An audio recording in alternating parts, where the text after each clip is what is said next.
जन सुराज का फॉर्मूला है। जन सुराज सिर्फ काबिल आदमी को चुनाव लड़ाएगा।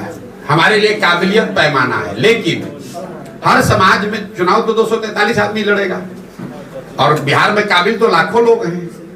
तो उसमें से किस समाज के कितने काबिल लोगों को लिया जाए, उसके लिए ये फॉर्मूला बनाया गया कि जिस समाज के लोगों की जितनी संख्या है उसको उतनी भागीदारी, उस समाज के उतने काबिल लोगों को भागीदारी मिल जाएगी। उस हिसाब से मुसलमानों की आबादी अगर 18% है तो करीब करीब 40 सीट पर काबिल मुसलमान आदमी लड़ना चाहिए। हमने आरजेडी को लेकर दूसरी बात कही। हमने ये कहा कि 30 बरस से जिस समाज के वोट से ये अपना लालटेन जला रहे हैं, जिस समाज के ये हिमायती बनने की कोशिश कर रहे हैं, दावा करते हैं, उसके लिए उन्होंने किया कुछ नहीं। लेकिन अब चलो तुमको चुनौती देते हैं, तुम बता दो कि जो 40 सीट दोगे तो हम वहां पर छोड़ देंगे, हम मुस्लिम वहां पर उम्मीदवार नहीं देंगे, वहां हम हिंदू लड़ा लेंगे, कोई बात नहीं, क्योंकि हमारे पास तो हर समाज का काबिल आदमी है। लेकिन इनका दम नहीं है। हमने कहा अगर वो चुनौती स्वीकार कर ले तो पहले देकर दिखाएं। भैया, जहां सबसे ज्यादा मुसलमान होता है वहां जाकर खुद चुनाव लड़ते हैं ये लोग।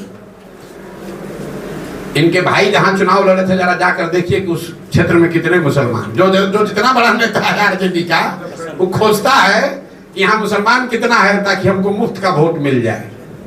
इसलिए ये चुनौती दी है और अगर चुनौती स्वीकार करेंगे तो हम मान मिलेंगे। कटिहार एक जिला है, आपने सुना होगा, कटिहार में 47% मुसलमान है। वहां आरजेडी ने एक भी मुसलमान को टिकट कभी नहीं दिया है। ये तो मुसलमानों को बेवकूफ बनाते हैं। जहां मुसलमानों की आबादी है वहां पर उसको टिकट नहीं देंगे, जहां मुसलमानों की आबादी नहीं होगी वहां टिकट दे देगा, हार जाएगा, और जहां मुसलमानों की आबादी होगी वहां खुद चुनाव लड़ते हैं। आरक्षण को लेकर आरक्षण को लेकर प्रशांत किशोर की सोच ये है कि जो संवैधानिक व्यवस्था आरक्षण को लेकर बाबा साहब अम्बेडकर के संविधान में है वो बनी रहनी चाहिए। कुछ लोगों का ये कहना है कि संविधान में तो इसका प्रोविजन 10-20 साल के लिए किया गया था, इसको इतना लंबा क्यों चलाया जा रहा है।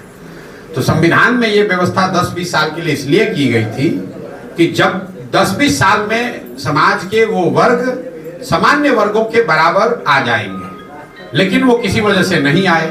तो आरक्षण की व्यवस्था तब तक चलनी चाहिए जब तक जिन वर्गों को आरक्षण का लाभ मिल रहा है वो सामान्य वर्गों के बराबर आर्थिक, सामाजिक, शैक्षणिक नजरिए से उनके बराबर ना हो जाए। मान लीजिए कि गरीबी हटाओ कार्यक्रम शुरू किया गया 1980 में, तो अगर गरीबी 5 वर्ष में 10 वर्ष में नहीं हटी तो क्या गरीबी हटाने का कार्यक्रम बंद कर दिया जाएगा? आपको रोग है, आपको डॉक्टर ने दवा दी कि आप 2 महीना खाइए, ठीक हो जाइएगा, लेकिन अगर 2 महीना में रोग ठीक नहीं होगा तो दवा खाना छोड़ दीजिएगा, तब तो गड़बड़ हो जाएगा ना।